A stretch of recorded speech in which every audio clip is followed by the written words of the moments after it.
Uno de los principales factores es que Ecuador cada vez tiene más limitado acceso a los mercados internacionales por obtener nueva deuda. Asimismo, a partir del 22 al 30, el panorama es preocupante. O sea, el 22, el que vamos a caminar, hasta el 2030.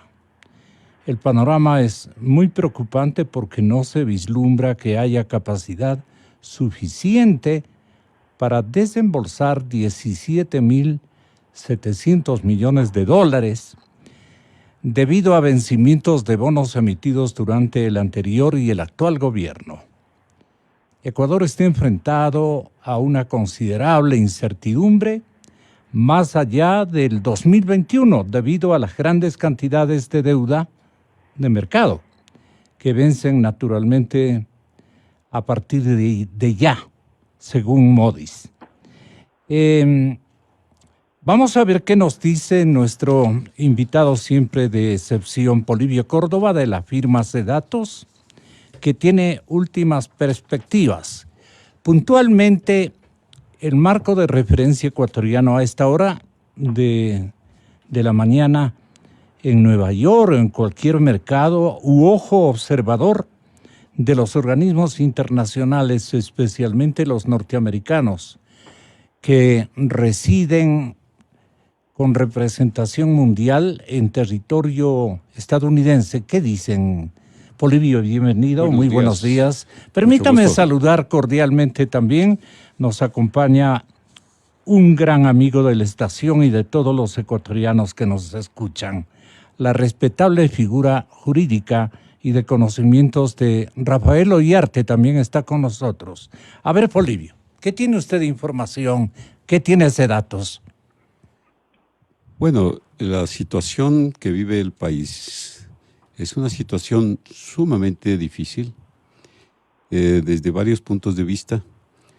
Se está hablando ahora pues de lo que sería el Ecuador frente al mundo.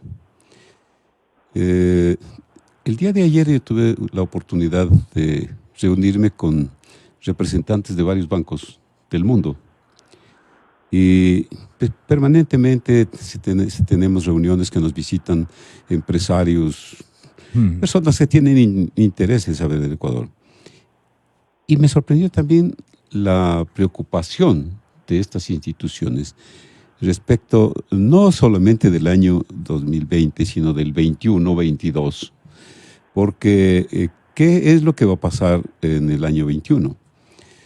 Claro, el endeudamiento externo tan grande, la forma como el gobierno, ellos dicen, no está quedando bien con sus acreedores, y uno de los principales acreedores justamente es el Fondo Monetario Internacional, y pues el alto endeudamiento a través de la emisión de bonos que se ponen en forma tal pues de que no tienen la aceptación que se debería haber esperado en el mundo.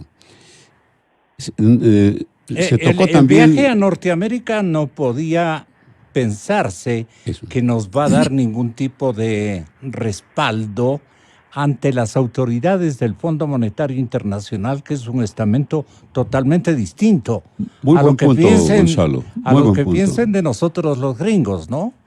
Se decía o se pensaba de que el hecho de que se reunió el presidente realmente con una numerosa presencia del sector privado también. Exactamente. Decía, bueno, esto se va a prender un faro que va a iluminar a la economía del país hacia el futuro. Pero resulta que salud se va opacando o apagando, ¿no? Con preocupación, porque tiene que venir un instrumento que no sea el TLC, el Tratado de Libre Comercio, que sea otro convenio que también haga posible la relación que debe existir, que existió, pero que con el gobierno de la década, pues simplemente se fue a un lado. No nos acompañó la calificación del FMI, ¿no? No nos acompañó. Eso es algo que decir. Con una relación deteriorada con el FMI. En un proceso. Le preguntaba, y aquí, junto con Rafael, en un proceso que se está siguiendo judicial, en este caso económico-financiero, que no esté el testigo más importante, pues nos debilita. Entonces, ¿qué dicen estas personas? Con estos 1.505 puntos que tenemos de riesgo país. Ya estamos en 1.505 puntos, ¿no? Entonces, si hacemos una comparación del riesgo país de años anteriores, ¿no? Entonces vemos que está situándose entre los más altos que han habido en ocasiones anteriores. Claro que hubo un año, en marzo del año 2003, que se salió de órbita, que se fue a 9.840, nunca se había observado. En diciembre del año 8, 3.604 del riesgo país. En diciembre 15, 1.190, pero desde entonces, estoy hablando desde el año 15, no habíamos tenido un riesgo país, pues, que sea como estamos actualmente viviendo. Es 1.554. Ahora tenemos el último, cáigase para atrás, doctor Polibio Córdoba. Se cayó Tengo un este poquito. momento, 1.711. Bueno, me ganó Milton porque 1.711. esto estaba hasta acaba anoche. de registrar. Y acaba de este registrarse momento, entonces 11. 1.711. Vaya otro medio con este dato que está más actualizado. Pero entonces te digo, aquí está una curva del riesgo país que simplemente nos preocupa enormemente. A veces dicen, bueno, ¿y eso qué pasa en el riesgo país? Esas son cosas que se las debe tener como una simple referencia. Eso quiere decir que la tasa de interés que le están cobrando al país ahora en forma agregada es del 17%. Ya. Eso es lo que señala en forma rápida lo que es el riesgo país. Frente a eso también, estas personas con las que me reuní ayer, como te digo, 2 reuniones bastante interesantes en la mañana y en la tarde. Bueno, pero ¿y esto qué afecta? El problema de todos los principales problemas del país. Sigue siendo el gran problema, el problema de la situación económica, del desempleo, del empleo, de la situación política, la inseguridad, la violencia, la corrupción, que avanza a más del 90% de peso. Polibio, la variación es de $12. Pero fíjate, eso es enorme. Entonces, 11.76. ¿qué hacer en este momento frente a realidades? Pero no es nuestro problema exclusivamente. No es nuestro problema. Es general. ¿Y quiénes son los que más sufren las consecuencias? Esto es. Fíjate que tengo últimos datos también de lo que se refiere a la materia del empleo, ¿no? Porque conjuntamente también tuve la gran oportunidad, me recibieron técnicos muy calificados, los vi yo bastante bien en el INEC, analizando cómo es la situación, por ejemplo, del empleo, ¿no? Claro, ellos tienen calculado el empleo. Pero al INEC, por su lentitud, tenemos que nosotros asesorarle desde una observación mucho más actualizada. Muy importante eso, porque tiene que haber una burocracia apertura quedada, claro, de la institución que lleva la información, las estadísticas del país. Y yo creo que tienen ese espíritu. Los vi muy bien a estos jóvenes, ¿no? Para poder decir entonces cómo está la situación real del economía. Pero están con datos de antier. Están con datos de antier, porque fíjate que en lo que se refiere al empleo, al desempleo, estaban con el dato del desempleo del 3.8 para el mes de diciembre. 3.8. ¿Cuál tienes tú? Pero ¿qué pasa? Si hacemos una estimación actualizada, ¿no? Una acción actualizada, yo lo hice a enero, a enero 30, no es que el desempleo está en 3.8, está en 5.3. Porque sucede que si bajó en alguna forma el desempleo, yo les decía a estas personas, estos técnicos, pero si ustedes están olvidando de una gran penetración que hay en el país de lo que se llama la migración, que no están tomados en cuenta en el registro de toda la población económicamente activa, no está tomado en cuenta nada menos que la migración. que supera los 300.000 personas que alimentan justamente la situación de desempleo y la situación de las personas que no están debidamente ocupadas. Entonces, cuando teníamos en el año en diciembre del año 19, empleo total 96.2. Ahora, a febrero, de acuerdo a nuestras estimaciones, nosotros conversamos no menos de 3.000 personas cada mes, directamente de todas las materias. 94.7 es el número de empleo total. El desempleo pasa de 3.8 a 5.3. Entonces, ¿qué pasa? Que la población económicamente activa, que está estimada en 8.284.000 personas, ¿no? Estarían en categoría de pleno empleo 2.990.000. Pero como desempleados, 439.000. Subempleados, 1.532.000. En otras categorías de no empleo, 3.322.000. De esta forma, en el país habrían 5.293.000 personas que no estarían debidamente empleadas. Están con empleos parciales, desempleadas, está empleo no subempleadas. clasificado, subempleo, otro empleo no pleno, empleo no remunerado y desempleo. El universo es grande. Es grande. Y cuando se pone a pensar quiénes son los que conforman esta masa tan difícil, que se queja, quiero trabajar, necesito mayores ingresos, no puedo salir a trabajar por la inseguridad, la violencia, la delincuencia. Y las columnas y columnas de jovencitos que por una convocatoria empresarial acudieron a construir columnas y renglones de desocupados impresionante. ¿Y quiénes son los que componen esta gran masa de desempleados, de mal empleados, digamos, o los que están ocupados? Chicos de 18 a 23 años. Jóvenes de 18 a 25 años, especialmente. Desde 16 se tiene que poner. Seguramente. Porque así se cuenta la población económicamente activa. Que no tienen trabajo parcial, no han podido estudiar, entonces están buscando qué hacer. Y también otro componente de mucha importancia, que aquí la mayor parte son mujeres. Las mujeres que son las más castigadas. Las más castigadas. Con desempleo. Y cuando se piensa, tocando un poquito con la política, cuando se dice, ¿cuál es la expectativa que usted tiene, le decimos al ecuatoriano para el futuro, sobre todo para el año 2021? Que ojalá en las posiciones claves estén mujeres. Pues me pareció tan especial esta apreciación en los grupos focales que siempre tenemos. ¿Y a qué? Porque son las mujeres las que están con mayor conocimiento de la verdadera situación difícil que pasa el día a día de las personas.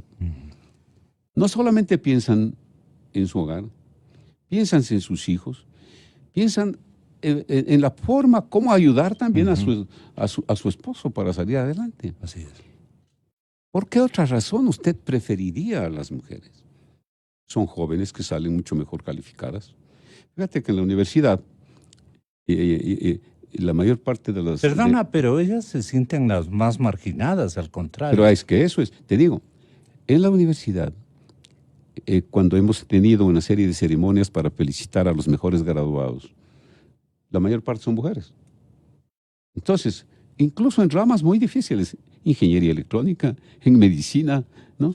Entonces, se dice, bueno, entonces la mujer en el año 2021, que hace 20 años decían que ojalá lleguen un 20% mujeres, ahora piensan que ojalá llegue entre el 35 y el 40% a formar parte de los que manejen el Estado, no el Estado solamente pensando en el Estado nacional, digamos en la Asamblea, en las alcaldías, en las prefecturas, en general. Entonces yo sí creo que es el momento para decir, reflexionemos, la realidad es dura, la realidad es difícil. Este año se había pensado que sea un año de transición para que pueda colaborar en tal forma de que en el año 21 se mejore la situación. Y a esa expectativa es la que converge mucha población. Pregunta de sentido común en el orden económico, porque la pregunta fundamental es en el orden laboral y jurídico. Señor doctor Ollarte, bienvenido, muchísimas gracias por acompañarnos en esta mañana nuevamente. La una es, ¿qué puede estar ocurriendo en la sociedad ecuatoriana en términos de seguridad política, de seguridad jurídica más que todo? El empresariado, ¿cómo debería reaccionar y cómo está reaccionando? Naturalmente, hay un clima de honda incertidumbre para comenzar. Y cuando el escenario es inquietantemente incierto, no aparecen dineros, no aparecen inversiones, no hay confianza para el emprendimiento, etcétera, etcétera. Y claro, el factor empleo se va yendo a la mar, se va yendo al hueco, como decimos.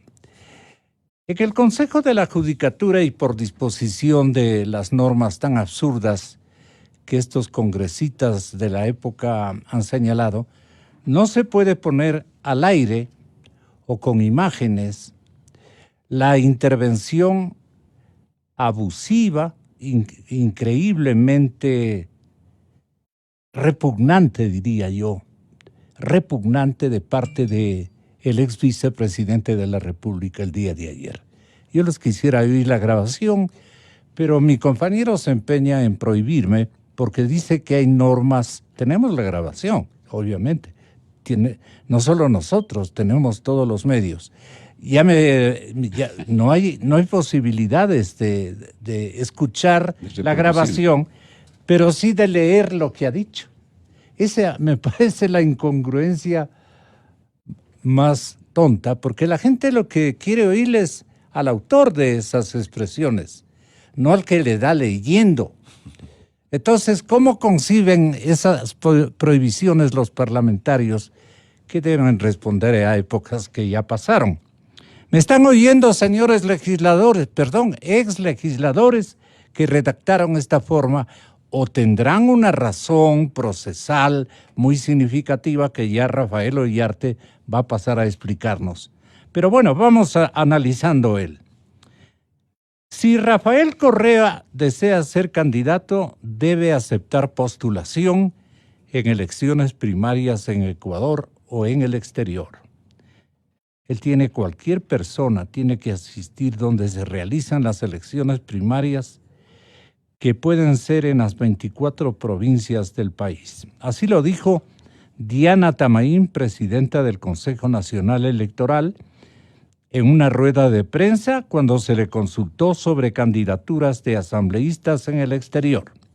Ahora sí, en el marco del programa vigente, ¿cuál es el discurso propiamente dicho, la reseña que hizo el señor ex vicepresidente de la República, que teníamos por acá, para que tenga la bondad de glosar en revelaciones contemporáneas a nuestra plática, doctor Ollarte, un poco más comprendiendo la coyuntura?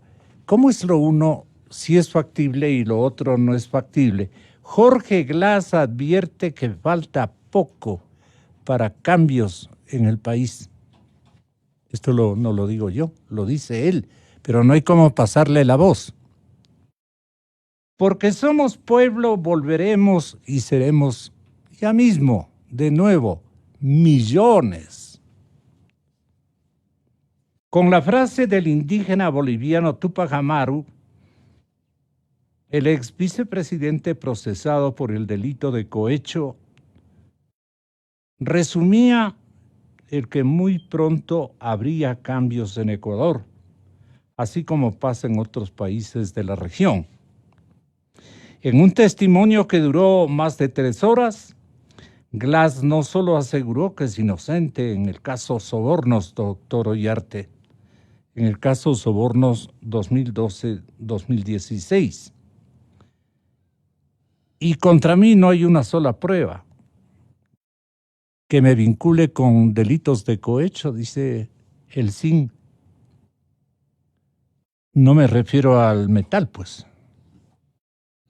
sino que falta muy poco que en el corto plazo o muy pronto se harán leyes que impidan la persecución política, que prohíban a jueces sentenciar sin prueba y que permitan develar el acuerdo secreto que Fiscalía firmó con Odebrecht para no procesar ni a la empresa ni a José Santos.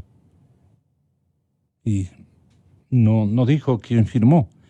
¿Qué colige respecto de del que firmó este compromiso, que sí existe?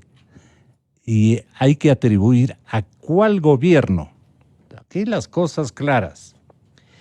Mediante esta videoconferencia, doctor Ollarte, el ex vicepresidente, les decía a los jueces del tribunal de juzgamiento respectivo: señores magistrados, les pido una cosa, hagan justicia, no se arrodillen al poder.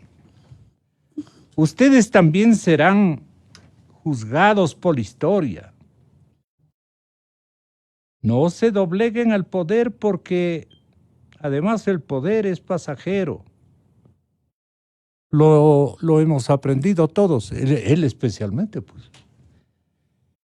El exfuncionario aseguró que este caso se armó por el delito de cohecho, porque se podría sentenciar al expresidente Correa en ausencia y se lo proscribiría políticamente para las próximas elecciones. Pero para Glass, el combate político se da en la arena y no en las cortes. ¿Qué le parece a usted, doctor Ollarte? Y mil perdones por la demora, pero yo tengo que cuajar la premisa retórica de este individuo. Doctor Ollarte, buenos días. Buenos días, don Gonzalo, un placer estar con usted, con don Ángel Polibio, con don Francisco Huerta desde Guayaquil, entiendo. Así es. Y con toda la audiencia de Radio Democracia. A ver, vamos por esta última parte. El tema del audio es porque hay prohibición en el Código de la Función Judicial de videograbar las diligencias judiciales. Esa es la norma nuestra. Entonces no podemos, ni nosotros los abogados podemos tener grabadas esas cosas. Pero todos los Siempre compañeros y nosotros también tenemos la grabación. Sí. Hay una grabación oficial. Yo no sé, claro, a ver, perdón, cualquier persona que está en la audiencia, nadie que lo van a estar cachando a todo el mundo, quitando los celulares o grabadoras o cosas por el estilo, pero no se debe hacer. Hay prohibición legal. ¿Pero qué ganan con esto? Perdone la inquietud. Ideas del legislador para que los casos no se mediaticen, para que porque también uno podría arreglar las grabaciones para las quejas, entonces es mejor tener siempre la grabación oficial, se señala ahí. Ahora, lo otro de que esto no se pueda ver, como ocurre en otros países, en que usted sí puede ver los juicios en vivo y en directo, bueno, eso ya es otra. Fue una decisión del legislador para no. Vea quién era el legislador también, pues. Entonces, usted está hablando del Código de la Función Judicial del año 2009, en marzo de 2009, ya 11 años, feliz cumpleaños al Código de la Función Judicial, hecho por ellos. Entonces también tiene sus cuestiones. Respecto de los dichos de Glass, yo no subestimo a los correístas. Eso es algo que debo indicarlo. Yo veo que en el Ecuador hay mucha gente que subestima a los correístas y los da por derrotados. Yo no creo que eso es así. Habrá que ver quiénes son los candidatos. Los señores correístas tienen un voto duro, no solamente, porque no es un voto ideológico. En el Ecuador tradicionalmente los gobiernos salientes van dejando alguna huella electoral, lo han demostrado. Incluso recuerda usted el caso de Abdalá Bucaram, que no siendo él el candidato, sino Álvaro Noboa, y un Álvaro Noboa muy distinto al de nuestros días, pues. El Álvaro Noboa de hace 20 años que, tenía sus dificultades para leer, sacaba unos papelitos, claro. Una campaña no muy feliz, y algunos dicen que ganó la elección. Pero digamos que los datos oficiales son certeros y que en realidad Maguad ganó la elección, el margen fue muy corto y además una cantidad de votos, estimando que el señor había sido sacado del poder Así es. un año antes, ¿con qué cargos? ¿No? Que además en el Ecuador en aquel entonces la gente era muy susceptible a los temas de la corrupción. Hoy día yo creo que menos. Antiguamente usted hablaba, el gran tema era el famoso $1.000.000 de las aduanas, el tema de las mochilas. Hoy día eso es pelo de cochino, pues, de lo que estamos hablando el día de hoy, como han asaltado a la nación ecuatoriana. Recuerda el caso de Gilmar Gutiérrez en las elecciones 2003, no era Lucio Gutiérrez, era Gilmar Gutiérrez, y vea, quedó tercero y muy cercano de pasar a segunda vuelta. Entonces también esas cosas son cuestiones que hay que tomarlas en cuenta. El tema del voto resentido y revanchista ya mismo nos explica Polibio Córdoba. Ese es el que ha imperado siempre en coyunturas como la Bueno, actual. siempre habrá eso, a ver, pero es que es innegable. O sea, la gente que está en mala situación, Obviamente. tampoco usted le va a pedir que esté contenta y feliz. O sea, Claro. eso te genera también una reacción, y más como están las circunstancias del país. Creados por el gobierno anterior, sí, pero claro, sí. Sin eso hay mucho que decir. Recién comentaba usted los temas de empleo, comentaba aquí don Ángel Polibio, las cuestiones que han ocurrido. Vea, si usted crea una constitución, por la cual yo voté que no, pero hay que defenderla, pues por eso es la Constitución, pues, o sea, no es que uno respeta las leyes que a uno le gustan. El que dijo no, no. Claro, exactamente. O sea, entonces yo digo que no, entonces me la salto. No es así. Ahora la lógica correísta era la más curiosa. Los que decían que sí se podían saltar la Constitución, los que decían que no podían protegerse en ella. Bueno, una cosa, nivel de torpeza de esa gente, además muy bien elaborada, porque bueno, hay gente que te compra el paquete.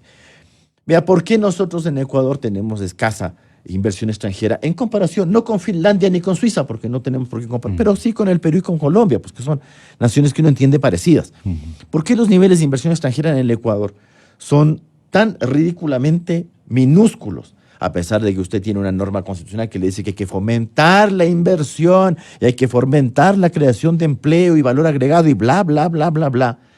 Usted tiene una constitución económica larguísima y contradictoria, pero claro, cuando llega el tema de los tratados de protección de inversiones, le mete ahí una prohibición, e incluso una prohibición mal hecha, porque dice que no se podrán formar tratados internacionales que tengan por objeto ceder jurisdicción soberana a instancias de arbitraje internacional para resolver conflictos contractuales y comerciales, como que los tribunales arbitrales resolvieran conflictos contractuales y como que resolvieran conflictos comerciales. Simple y llanamente lo que hacen es resolver si el Ecuador ha violado o no un tratado, nada más. No, usted no está analizando el contratito, no.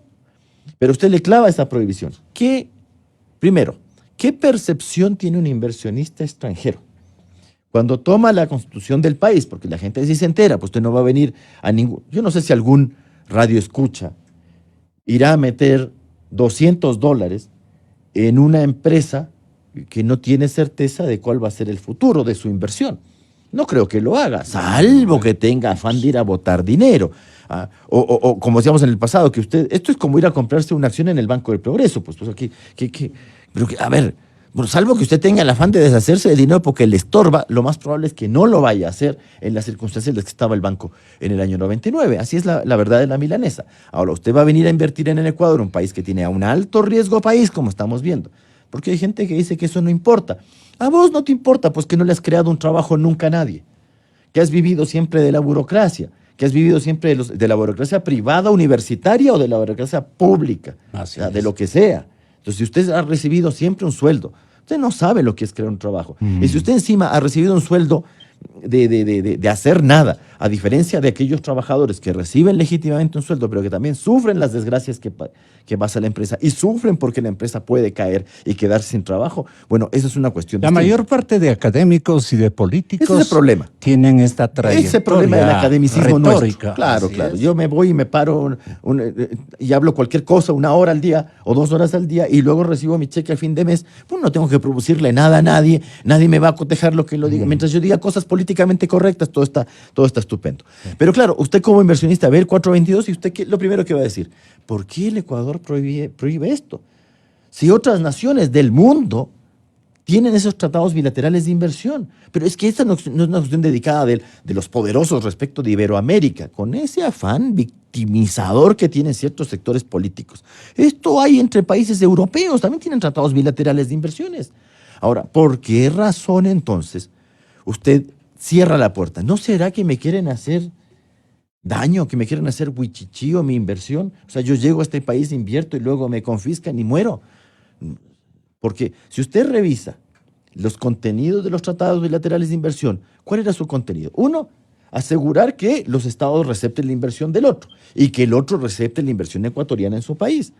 Que además le dé un trato justo y equitativo. No es que la inversión de Suecia tiene un trato dispar respecto de la inversión china. No, no, tiene que dar un trato justo y equitativo. Por eso estamos invirtiendo en su país.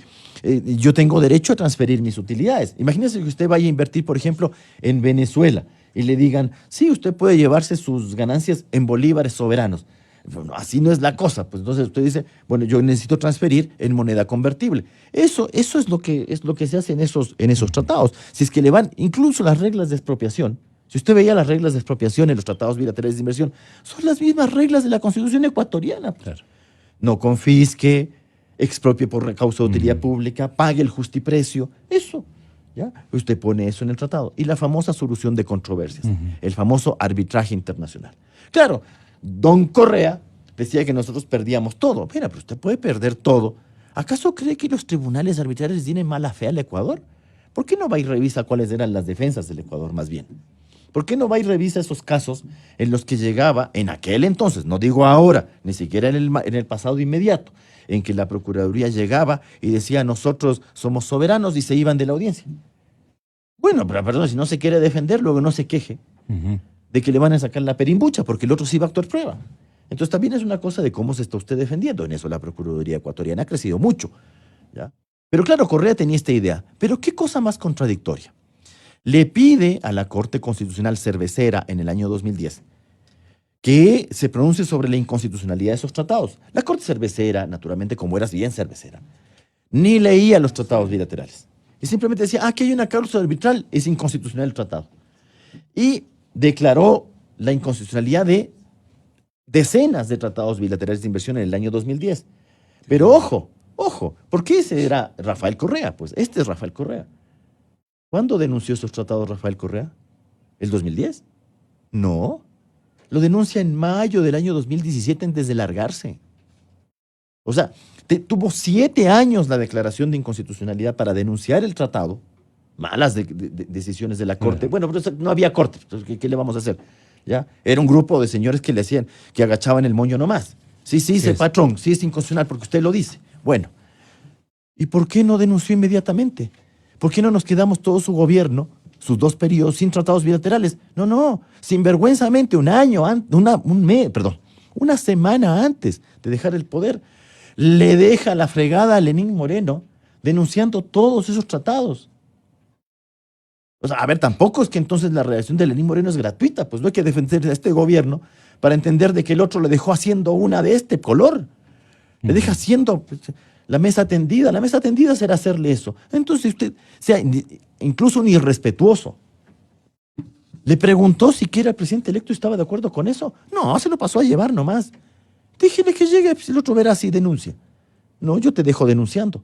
Yo todo mi gobierno hubo tratados bilaterales de inversión, a pesar de que yo hablaba de que eran inconstitucionales, de que eran esto y lo otro. ¿Así usted quiere generar empleo? Imposible, pues. Porque claro, generar empleo sin inversión extranjera. Bueno, pero es que hay que ser bien del otro mundo para pensar que el dinero sale de donde... Por eso le digo, es gente que ha vivido y que cree que todo el mundo tiene esas famosas posibilidades. Ahora, lo que dice Glass es cierto. Esa gente puede volver. Y el señor está con un tono amenazante de lo que yo le leo. Así. No sé cuál será el tono, pero no me extraña. No me extraña. En re Claro. mayores. Pero por supuesto, alguien que está privado de la libertad y se pone pelo. O sea, bueno, ya pues, o sea... también tienes tus privilegios, ¿no? Tus cosillas. Bueno, el bla, bla, bla de que no hay pruebas, no lo terminaremos de escuchar nunca. Sí. Y eso aquí y en cualquier parte del planeta. La gente que ha asaltado a sus países habla de estas cuestiones de persecución política.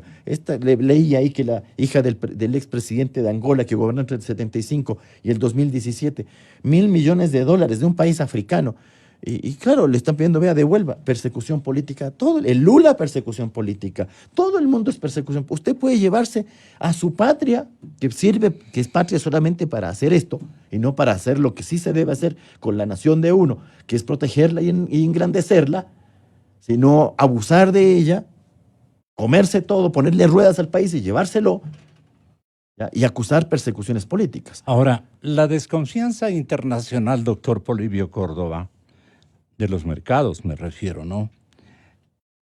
Se va a complementar, si cabe el término, con la respuesta de debilidad de este gobierno, o tenemos que hacernos respetar ponderando o con realismo destacando también las oportunidades que tenemos.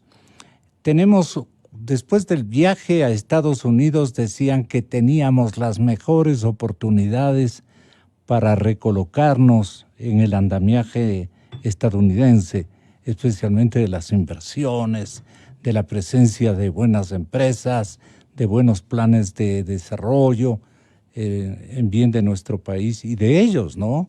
Una asociación muy productiva para las partes, pero que necesitamos reformas estructurales y ojalá esto también el doctor Ollarte nos ayude a pensar cuáles son las reformas estructurales que desde que soy estudiante de periodismo vengo escuchando. A ver, Polibio. Bueno, yo creo, Gonzalo, y estoy seguro más bien, que tú acabas de decir un asunto sumamente importante, porque lo que tenemos nosotros que demostrar al mundo es de que en el Ecuador sí hay activos que hacen posible una buena producción y el éxito. Tenemos activos que lo que no existe es realmente la capacidad de hacerlos producir como corresponden y como están capacitados para ello. ¿Tenemos empresarios timoratos para la coyuntura o tenemos también en asocio políticos solamente que están viendo los negocios? Ese es el punto negativo. ¿Quiénes están viendo solamente los negocios para su equipo, para su grupo, para sí mismos? Y cómo aprovecharse de la oportunidad. Porque si aquello hicieron hace en la década, ¿por qué no hacerlo también nosotros? Eso es algo que se tiene que realmente exigir a quienes quieren llegar a manejar el país, que pongan en primer lugar aquello que la población exige. Lo que la población exige para ser un líder y para que llegue a manejar el país es una cualidad, que es la cualidad más importante, la honradez. Que sea una persona, un líder honrado a cabalidad, que a través de su vida haya demostrado que es un elemento confiable. Doctor Polibio Córdoba, lo que ocurre es que esta administración probablemente logre acabar el año y medio que le queda. Probablemente, eso no está tan seguro que digamos, tal como van las cosas, qué pena decirlo. Ojalá yo esté totalmente equivocado. Pero, ¿va a dejar una solución estructural de los problemas de gobierno? ¿O simplemente va a dejar latente los peligros de desfinanciamiento de las finanzas públicas? ¿Va a dejar anticipando subsidios focalizados que ya existen? ¿Va a emitir algunos decretos reduciendo el tamaño del Estado? Esas cosas a las que nos han tenido durante tantos años con un libreto y un guión engañados, ¿no? A todos los ecuatorianos, porque no han acertado en ninguna de las fórmulas. Entonces, allí, ¿qué cabe? Les pregunto a mis invitados en el estudio. ¿Cuál podría ser la revancha social? Pensando hacerles mal a los actuales y a los dirigentes que buscan la presidencia de la República. ¿Volver al populismo? volver a Correa, volver y dice, con Correa estábamos mejor. Y esto constituirlo como el eslogan que les encienda la vida y la esperanza. Si hay incertidumbre, si hay depresión moral de parte del público y ninguna confianza para los cuadros de liderazgo nuevo, que no aparecen con toda la consistencia del caso, con fórmulas adecuadas, con expresiones por lo menos que conquisten el favor ciudadano, entonces estamos fritos porque el futuro que viene es tremendamente... Muy difícil, muy difícil. Tú lo dices. Mira, yo quiero resaltar algo que dicen los ecuatorianos cuando se les pregunta ¿cómo se siente usted? ¿Orgulloso o no de su país y de ser ecuatoriano? 97 de cada 100 ecuatorianos a quienes preguntamos dicen me siento orgulloso de ser ecuatoriano. Pero eso no es suficiente. Porque quiere decir que es un ecuatoriano que está esperando que se hagan las cosas bien. Se llega a una conclusión después de tantas reuniones que hemos tenido. El país vive una democracia de papel. No existe. No se goza de una democracia con valor social. Tampoco de tolerancia. No hay instituciones ni convicciones democráticas. No hay una república con responsabilidad social. Lo que hay es realmente un grupo de gentes que quieren aprovecharse de la situación. Hay en cierta forma un caciquismo. El Ecuador desgraciadamente está partido. La opinión pública realmente no se la considera como debe ser para que se siga una trayectoria que deberíamos nosotros observar. Cuando le preguntamos a la población algo muy sencillo, para usted, ¿cuál es la mejor forma de gobierno? ¿La democracia o una dictadura? Y la población, en forma general, 67.2% dice, es la democracia. ¿Y quiénes apoyan esto? Los jóvenes. 74% de los jóvenes menores de 25 años dice, nosotros apoyamos la democracia porque es lo mejor que puede haber en cualquier forma de gobierno. Pero ¿qué sucede?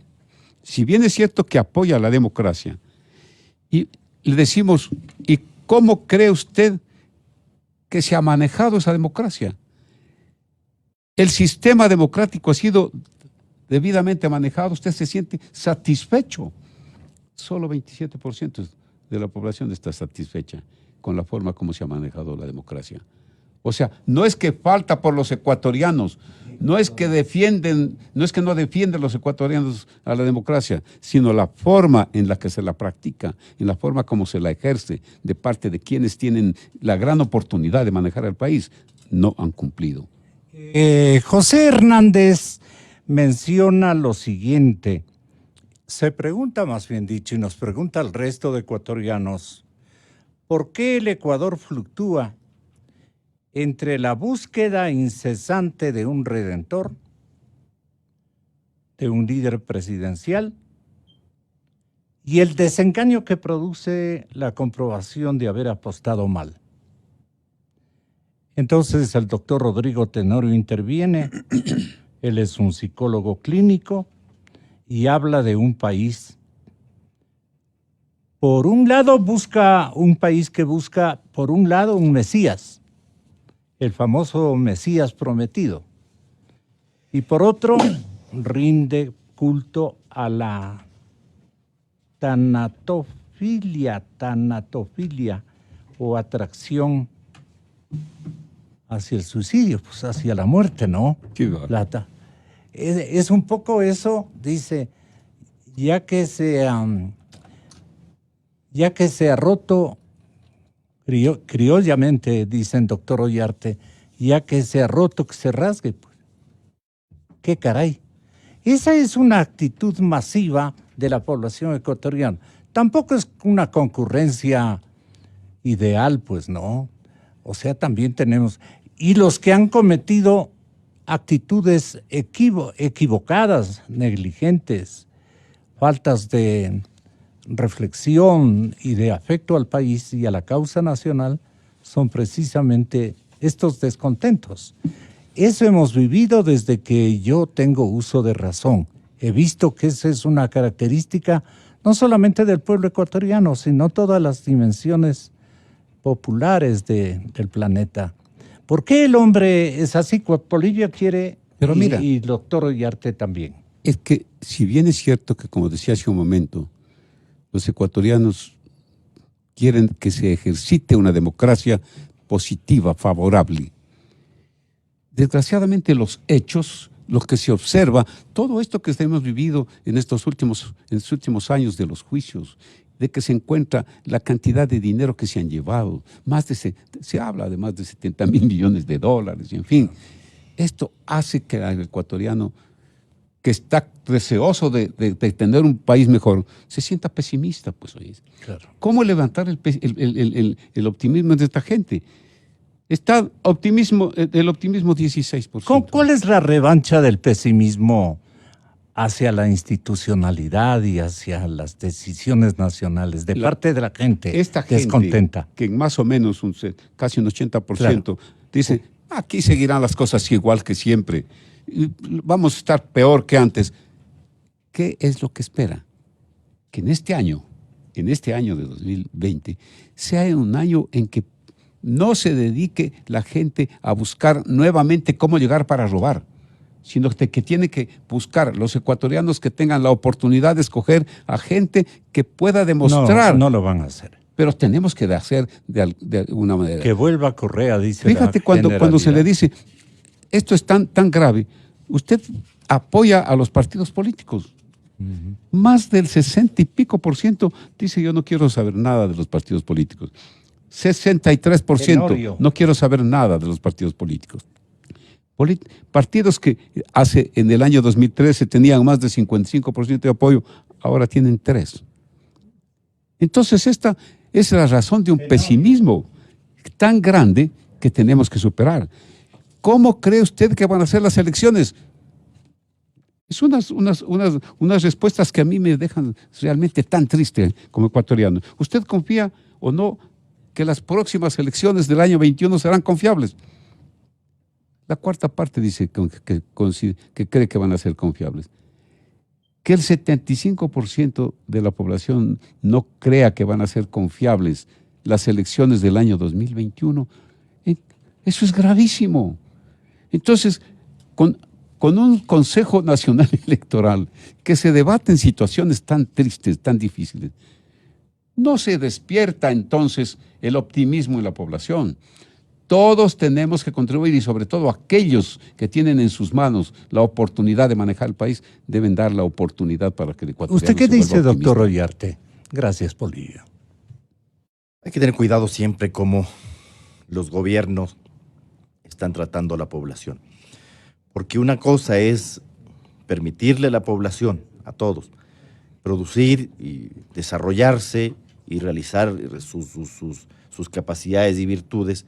Y otra cosa es lo que pretenden ciertos gobiernos, estos del socialismo del siglo XXI, de tener en la población una manga de mendigos, de gente que lo que necesita es no trabajar, sino recibir. Y lo único que espera es eso. Y eso le hace un daño fatal a las naciones.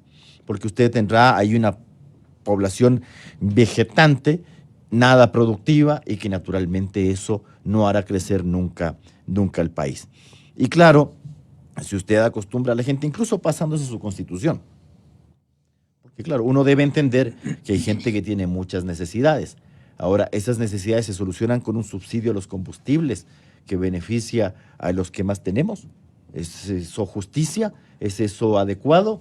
Pero claro, qué curioso, la izquierda defiende esto. No. Es algo curiosísimo. Defiende que la gente que tiene más tenga esta clase de ventajas que no necesita y que por último resulten inconstitucionales porque tu constitución te ordena que los subsidios sean temporales y focalizados. Eso es lo que te manda tu constitución, que te vale 3 atados cuando se trata de cumplirla. Te sirve para otras cosas. La revancha, bueno, es cierto Yo entiendo que en el sentimiento del correísta acérrimo hay un sentimiento de revancha, básicamente Claro. porque esta situación actual que tienen ellos, las en la cárcel, Correa prófugo y todo lo demás, no ha provenido de un gobierno que era de la oposición. Usted podría entender. Ahora, yo no sé, entre paréntesis ahí, si Guillermo Lazo... si Sin hubiese- ultrajar al doctor Velasco Ibarra, pero esa temporalidad es media parecida. Son las expresiones del populismo, Pero aguante, ¿no? aguante. A ver, compararle a Velasco Ibarra con esto tampoco. Decían que le Por robaron eso por el le ojo estoy tuerto. pidiendo disculpas. Pero la forma como muere Velasco Ibarra, como muere su mujer, Son, en qué condiciones. son combinación de Perdón, épocas, es no de demostrativo. personajes. No es un señor, Velasco Ibarra no es un señor que estaba paseando por el mundo, hablando toteras, yendo a espectáculos públicos, bla, bla, bla. No, señor que tenía que vivir de su sueldo de profesor de la Universidad de Buenos Aires. No que- tenía un ático. Claro, exactamente. Que además, Así Sí, Cuando- son todas las redes a su exactamente, a su no, disposición. no hizo eso. Bueno, que era difícil controlar el Por eso aprovechamiento. pedí disculpas al señor doctor Velasco Ibarra. No hay que dañar la memoria, porque además la gente, como en el Ecuador, debo decirlo, como yo no soy político, puedo decir estas cosas, como ando Claro. buscando votos, también puedo decirlo. La gente en el Ecuador no se molesta en abrir un libro. Y como no se molesta en abrir un libro y coger un libro de historia No y ver lo conoce que ha la sido historia. la historia del Ecuador, se cree cualquier tontera que le va contando cualquier Mm. político que le dice que lo que está haciendo es novedoso. Lo que el señor Correa hacía se había hecho en el año 20 y en qué terminamos. Pues. Entonces, haciendo la misma tontera de hace un siglo, creía que íbamos a tener un resultado distinto. Pero, por favor, esa es una maldad, además, aparte de ignorancia pura. Pero también es culpa de nosotros. Ya. De nosotros los que no somos capaces de conocer lo que ha vivido el Ecuador. Y podemos comparar cualquier cosa. Ahora, Pero- ciertamente los que deben tener peor, o sea, mayor temor de la revancha, ya, porque además de la forma como lo dice y a quién se los dice, es a quienes se beneficiaron del poder de Correa. Esos que fueron correístas 10 años y que a la primera de Bastos vieron que la cosa ya no estaba por allá, sino por acá, le dan la espalda. Por supuesto que esa gente debe estar temerosa. Si han de conocer también, pues, cuáles son las actitudes, perdón que lo diga así, mafiosas de cierta gente, pues. Entonces, claro, si usted se mete con eso y luego les da la espalda, Y en las urbes guayaquileña y quiteña y guayaquileña hay cualquier cantidad, ¿no? bueno, pero no me refiero a las masas A los que, sensibles a los que gener- gozaron. que generalmente no, son a los utilizados. nuevos ricos. Ah, pero por supuesto, A los eso nuevos sí. ricos me Eso refiero. sí, gente que uno dice, ¿y este Ahora le de niegan a dónde? Correa. Pero por supuesto, perdón que uno nos dice, oye, pero Pero si no hubiera sido por Rafaelito, claro, y uno dice, oye, habrá servicio de fuera un rentas chuncho de internas, costumbre. habrá unidad de análisis financiero de que pasan estas cosas, de gente que dice, pero ¿de a dónde? ¿Con sueldo de qué se ha sacado esto? Ni con el mejor sueldo público, pues te has podido hacer alguna cosa semejante, casita en tanda, con un cargo, por más que haya estado 10 años ahí. Así es, En doctor. el poder de a dónde miércoles está sacando eso. Bueno, entonces también la gente ve eso. ¿Usted ha visto estas series que a mí no me gustan, de narcos y de cosas por el estilo? ¿Qué le está diciendo a la población? No estudies, no trabajes, haz eso. Ah, bueno, aquí nuestros políticos, esta gente descalificada, le está diciendo eso a la gente. No estudies, no te prepares, y no trabajes. los Llega un cargo medios de público y comunicación, arrasa. los medios de comunicación somos las universidades del narcodelito. Porque estamos indicando lo mínimo con todas las técnicas y la puja y digamos por los puntos de rating se basan exclusivamente en eso. Así Y es. los dueños de los canales y de los medios de comunicación son empresarios, pero no llegan a una reflexión. Qué bien escucharte esto, Sí. Gonzalo. Yo me acuso en, Y la gran en responsabilidad, determinados elementos. y la gran responsabilidad que tienen los medios ¿Por qué? de guiar, porque son Así todos es. los días que hace la población. Pues comienza a las 6:30, 7 de la mañana a escuchar, a decir quién es, qué va a decir Gonzalo Rosero ahora. Hace una revisión porque él demuestra de que hace la revisión de lo que está sucediendo en el mundo, en el país, y le pone al tanto de la población para que la Con población, todos los actores. para que sea una población debidamente informada. Exactamente. Pero hay medios, Gonzalo, que no lo hacen, que tienen el poder pueden hacerlo para contribuir a esa ilustración a la población, pero son direccionados. Claro. No olvidemos, no podemos Se dejar de- ubican tú decías como una cosa tan importante hace un transmisiones rato. de farándula política. Tú decías un asunto tan importante y todo lo mismo, Rafael. Tenemos que regresar a la historia porque, perdóname, yo tengo aquí un libro que, de la fuerza de la opinión pública, ¿no? Es un libro que está saliendo en la segunda edición para el 24 de este mes. Ya, hablamos de ese libro en cuestión de días. Sí, es una recopilación de lo que ha sucedido en el Ecuador desde el año 1830. Y he dado el paso grande, desde luego, para decir desde el año 1960 a esta parte. Y esto porque tú mencionabas a Velasco Ibarra. Yo creo que hay que ponerle al tanto a la población en pocas páginas, capaz de que se dé cuenta qué es lo que se hizo, con qué recursos se contó, con qué, y ahora con cuánto se ha contado en estos últimos años. Mira, en el año, hablando de presupuestos, entre los años 1979 y 1999, se contó con 82 millones de dólares. En el año 2000 al 2006, el presupuesto 48 millones de dólares. Sumados desde el año 79 hasta el año 2006, 130 millones de dólares. Eso quiere decir, pues, son 26 años. En 10 años, 346 millones de dólares fue el presupuesto del señor Correa. Frente a lo que fueron, frente a los 130 millones de dólares desde el 79 hasta el 2006. En el año 18, 40 millones, y ahora estamos con 39, con 37 millones, que no tienen punto de comparación. Los presupuestos, Gonzalo, sumados en los 40 años, si sumamos los 30 años frente a los 10 del señor Correa, no llegan a ser ni la mitad. Estas cifras, estos eventos, estas realizaciones son las que tenemos que poner al tanto, que la población se dé cuenta. ¿Cómo es lo que se manejó cuando un Ecuador no tenía tantos recursos y que hicieron una serie de obras de acuerdo a lo que ellos podían hacer? En ese entonces. ¿Por qué, doctor Tenorio, por qué fluctúa Ecuador permanentemente entre esta búsqueda incesante de un redentor, de un líder providencial como anota José Hernández, y el desengaño que produce la comprobación de haber apostado mal? Usted, doctor en psicología clínica, habla de un país que por un lado busca un Mesías, como decía yo anteriormente, y por otro rinde culto a la tanatofilia, o sea, atracción hacia la muerte. Durísima la comparación, pero realística. Tenga la bondad, Rodrigo, buenos días. Buenos días, Gonzalo, ¿cómo está? Mire, realmente esa es una de las características de nuestro país y de la política.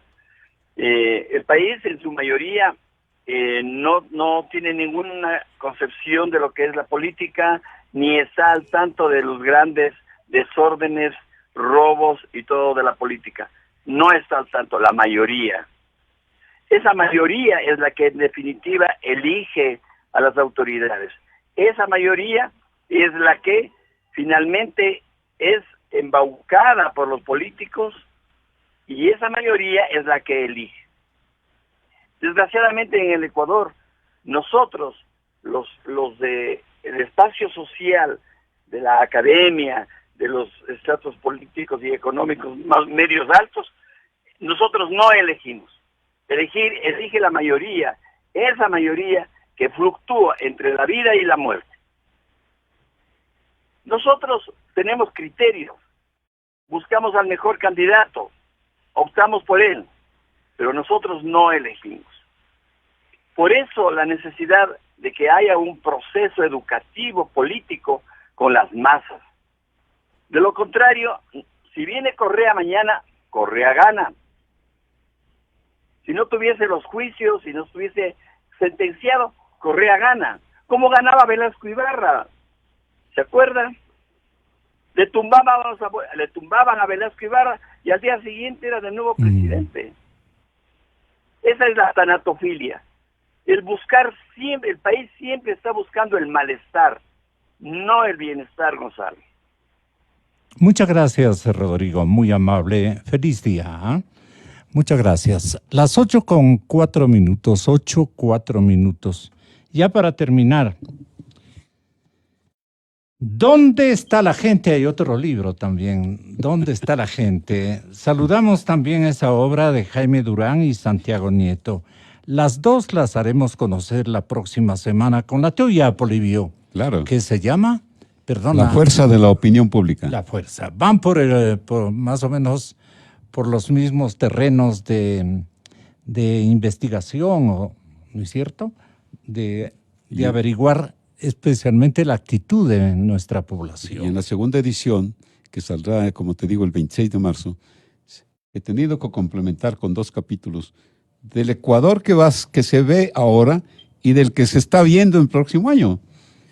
Con consultas, con datos, con información, capaz de que la población tenga una opción de poder reflexionar Ahora, y de exigir. a un talentoso jurista y académico, pensador más que todo, como Rafael Ollarte, le quiero preguntar, ¿hacia dónde va la población ecuatoriana con tanta carga de desengaños, pero también con una irresponsabilidad de pensar antes de hacer?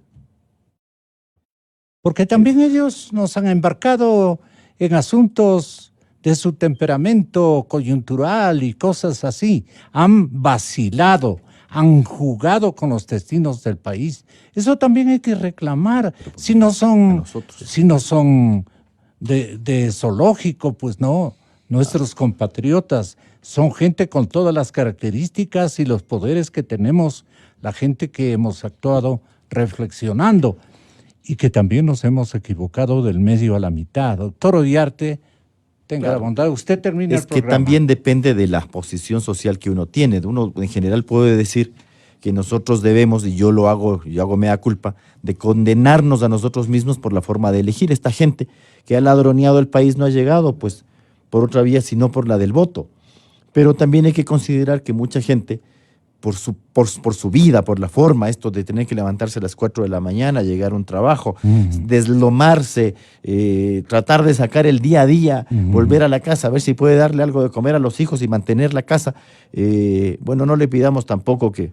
de eso se abusan y se aprovechan los políticos, lo han hecho todos. Oye, pero es que si no fuera así, Adolfo Hitler jamás hubiese ganado una elección, Seguro. Pues. Y las ganaba, pues. Y desde muy joven. Claro, y las ganaba. Y se entiende, y en un país que se entiende que es culto, y que la gente jamás iba a ser una de ese calibre. Bueno, ahí está. Pero los otros, los que sí pueden hacerlo, tienen que abrir los ojos también. Vea, la semana anterior estaba yo dando unas clases de la Católica de Cuenca, en una maestría, y con un profesor dijimos, vámonos en carro mejor. Yo a Cuenca no manejaba hace 15 años. Y claro, yo siempre decía, parece que el bla bla de las carreteras de la Revolución Ciudadana se acaba en Panzaleo, ni siquiera en Ambato, en Panzaleo. Pero claro, me llamó la atención, llegar a Cuenca fue un infierno. No había funcionarios correístas en Cuenca que vieran. Oiga, el contacto entre Cuenca y Quito es desastroso. Es la misma cosa que hace 20 años. Con 346 mil millones de dólares. Imagínese. No pudiste, o sea, eres tan incompetente, tan incapaz, tan hablador nomás, que con toda esa cantidad de plata no podemos tener en el Ecuador carreteras presentables. Así No es. podemos, no tenemos... No te estoy pidiendo un Esta de ferrocarril. Quito a Guayaquil es Pero una esa- tragedia, una Pero vergüenza. por supuesto, de Santo Domingo hacia Es para Babahoyo. coger al Ministerio Por de favor. Obras Públicas y votarle en mitad del Pacífico, Pero por en supuesto. colectivo. Te Claro, digo, si usted va en helicóptero, con semejante ¿por qué no? cantidad de plata. Claro, porque si usted va en avión o viajaba pero entonces Correa no cogía una carretera en el Ecuador. Perdón, tan desenterado estás en un país tan pequeño como el nuestro. Yo no te estoy pidiendo, para ver, pero con 346 mil millones, en cualquier país civilizado y con políticos medianamente decentes, tendrías un ferrocarril, una cuestión que te proyecte el desarrollo Así nacional. Eso sería una cuestión maravillosa para el país. Pero claro, a esta gente tal vez tú le ofreces el ferrocarril Se burlan concesionado y cuando gratis y te alguna dice cuánto hay. persona Pues. plantea en perspectiva la construcción, por ejemplo, de un ferrocarril, como el que estaba señalando alguien de Guayaquil, creo que hasta Manabí, por todas las playas. Tren playero. El tren playero, correcto. Eso necesitamos, pero tren moderno. Pero que pues. se haga. Y si se anuncia un proyecto, que se lo realice. Una zona tan rica en recursos del mar y de la tierra, ¿cómo no vamos a premiarle con una vía en donde la mayor parte de esos pueblos se activen en economía Son productivos. productiva? Son pueblos que pueden producir. Bueno, Pero es otro tan- momentito hablaremos de este tema en tan continuación. terrible eso. Lo que pasa con el metro, ojalá que el metro, cuando la gente vea lo que es tener un metro y no tener que estar chupándose 2 horas en el bus. En el bus. ¿ya? Y yo decirle, bueno, y la gente de Y el Carcelén, coronavirus y la- acaba de llegar a Lima. Ah, ¿A pues, Lima Ya es? estamos sonados. Al Perú, sí. Fíjate El eso. presidente Vizcarra Martínez, Es ¿no? que son cosas, te El digo. señor presidente acaba de anunciar el primer caso de coronavirus en Perú. No sabemos en qué latitud. Si tienen ustedes por ahí, más luego podemos informarle. Pero lo importante es hablar de que el virus está desarrollándose. No estamos en la segunda etapa, o sea, va a ser una segunda etapa muy dilatada para llegar a la tercera. Sí, porque la expansión, la transmisión... ¿Perdón? ¿Cómo? No tiene el micrófono abierto, Inoculado por ya. favor. Hay un virus que dice que el que más ataca, y sobre todo al Ecuador, es el Corona Politicus virus, ¿no? Claro, esos que dicen que no hay ideología, que no hay izquierda ni derecha para poder dar el discurso y que cuando quieras. se le dice a la gente, te digo, ojalá, el último dato que yo le daría al Gonzalo. ¿Y usted tiene interés en la política? Le decimos ahora, ¿no? 49.6 dice nada de interés en la política. Sí, seguro. Híjole. 36.9, algo interesado. 13% dice muy interesado. Oye, ¿qué vamos a hacer en el Exactamente. futuro? Estamos sonados. Inmediato, para llegar a un 2021, que el Ecuador pues esté en manos que podríamos decir va a abrir los mercados internacionales, que este riesgo país que no sea pues de 2.000, 3.000, sino que baje a lo que es en los vecinos, ¿no? En Perú, Colombia, de menos de 100. Ojalá. En 11 meses hay elecciones. Que no llegue el que te caliente más la oreja. Bueno, vienen doctor Marcelo Merlo, dice aquí, doctor Manuel Vivanco, doctor, este es un gran lojano, muy talentoso. El doctor Hugo Romo también viene a estar con nosotros, porque vamos a hablar, señoras y señores, de lo principal para mí en esta jornada. ¿Cómo preparamos buenos hospitales? ¿Cómo preparamos buenos hospitales? Yo sé por qué les digo. Los escucharemos con atención y Sí. preocupación. ¿Qué características deben tener estos grandes hospitales? Así tengamos 4 bien repartidos y apoyados, que acojan a nuestros enfermos Y los curen. y los curen. Y el espíritu de los médicos ecuatorianos, su preparación, su formación, son indistintos. Unos bien, otros mal. Hasta los médicos se ubican en escenarios donde la cosa es más rentable. Y son buenas cabezas, buenas formaciones, pero al pueblo no llegan. Ahí debe haber una especie de conscripción. Es decir, miren, las 3 últimas horas de mi horario voy a atender en el Eugenio Espejo, en los hospitales populares, solamente por tomarlo como un hospital social al Eugenio Espejo, que tantos recuerdos nos trae a todas las Claro, familias, con claro. nuestros padres y madres especialmente. Yo tengo mucha gratitud para el Eugenio Espejo.